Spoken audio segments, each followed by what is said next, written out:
How to engage your prospects. Let me start again. Okay. How to get your prospects to engage enthusiastically. That's what I want to talk about today. How to get your prospects to engage with enthusiasm.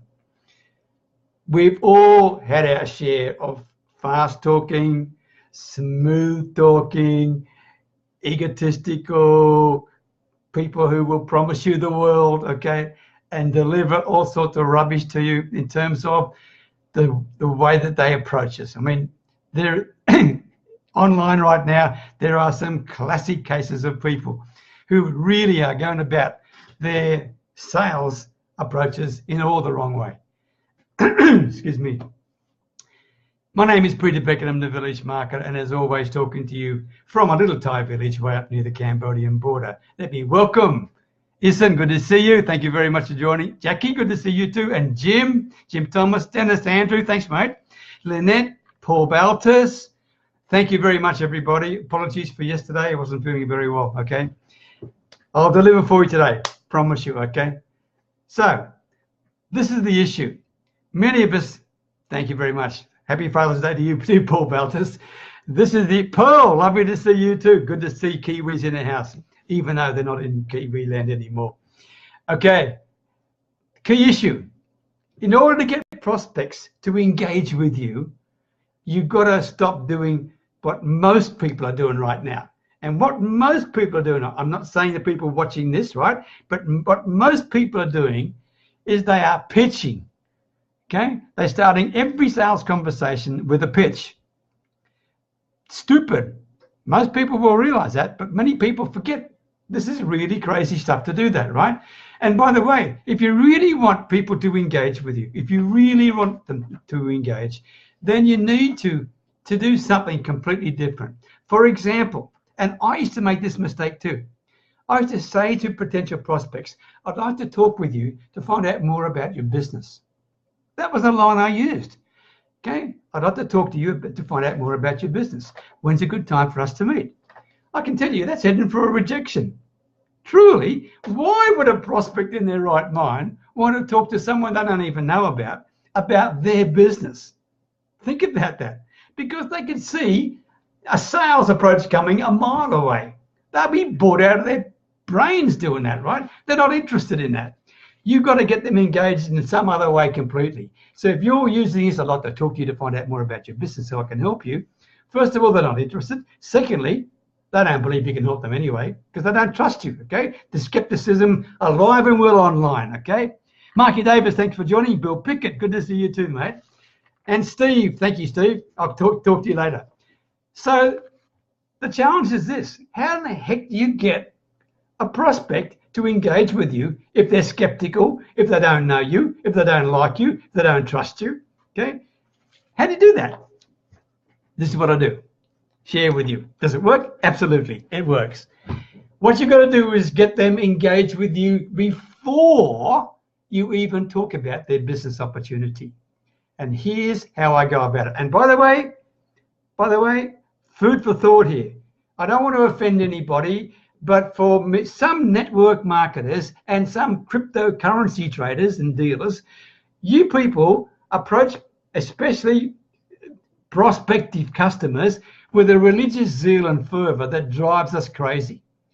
I really think you need to slow down, okay? You're driving me crazy. If I'm offending you, I'm really sorry, but what you see is what you get with me, all right? Do me a favor, rather than just being so wrapped up in your product or wrapped up in your crypto, ask some questions first for people. They may be interested, but they're not going to be interested in you if you just keep ramming stuff at them, right? Just because you're wrapped up in it doesn't mean everyone else is. Anyway, I'll get off my high horse. Be careful, because you're ruining your reputation and you're ruining your opportunities. You really are doing that, okay? I don't mean to offend you, but it's the truth. So what you need to do is have a completely different approach. And this will set you apart from your competition, all right? Here's what I suggest you do. And this will not only set you apart, it'll also position you as an expert. Believe it or not, an expert, okay?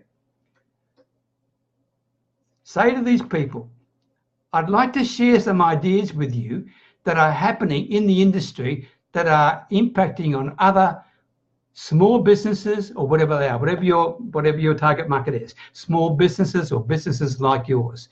Would you be interested if I shared some information with you? Okay, permission-based, but you're asking them, would they be interested in finding out what other small businesses just like them are suffering or feeling, or what the trends are in the marketplace right now? Of course they're going to be interested, right? So what you do then is you simply say, okay, well, here are 3 specific problems I have found that many small businesses like you are having in the marketplace right now. And you list these problems off. Now, these problems, if you're smart, and I know you are, these problems are problems that you can solve, right? So you're not asking the prospect, do you have these problems? You are sharing that other people are having these problems. That's the difference. Not that much of a difference, right? But it is worth doing, right? It's worth doing. Then when you finish sharing, I mean, I'll give you an example, okay? Just to help you out. I mean, I do sales coaching. So what the things I share would be like this. A lot of small businesses I see right now are suffering because they're losing sales to people who have lower prices than them. Or another thing I'm finding in the marketplace is that there are many people, many small businesses who are frustrated and really feeling awkward about the way they have to go about approaching potential customers because they feel embarrassed and unsure about what sort of sales conversation to have them. They don't like hype. Or another one is they're finding it difficult to get enough quality prospects. So they're the 3 things I would share with a prospect. Whatever you come up with, you think of 3 problems that you can solve, and you'd share these with your prospect. These are what's happening in the marketplace, right? And then you ask a simple question. And the question is, tell me, do any of these issues ring a bell with you? Do any of these issues ring a bell with you? Okay? That's all you need to do, okay? Think that through. You've introduced the challenges in the marketplace and you're asking do they relate to them. Now, by the way, I want to stop just here for a moment and want to quote somebody. His name is John Mulry. He's a very successful marketer and he's actually a mentor of mine. And apologies, John, if you ever watch this, because I want to quote something from you, but I've actually probably mangled a quote up in my own Aussie style, but I'm sure I'm going to get the message across. Because this is what John shares with many people, including people like me. He says, in life, you don't always get what you want. And you don't always get what you need either. But instead, you'll get what you bloody well believe you deserve. Right? In other words, no more mucking around. You'll get what you expect. So why don't you play smart and expect success? Right? That's what he says. That stuck a bell with me. And I can tell you, if you want to work and get engagement with your prospects, right, then do what I just shared with you. Those 3 steps will be a smart way to really getting prospects to engage with you. Would you be interested if I shared with you some things that other people like you are experiencing in the industry? Here are 3 problems they are facing, X, Y, and Z. And thirdly, do any of these ring a bell with you? Okay, once you've done those, you have done a powerful job, right? First of all, you position yourself as an expert, which is really very clever because you haven't punched anything at them.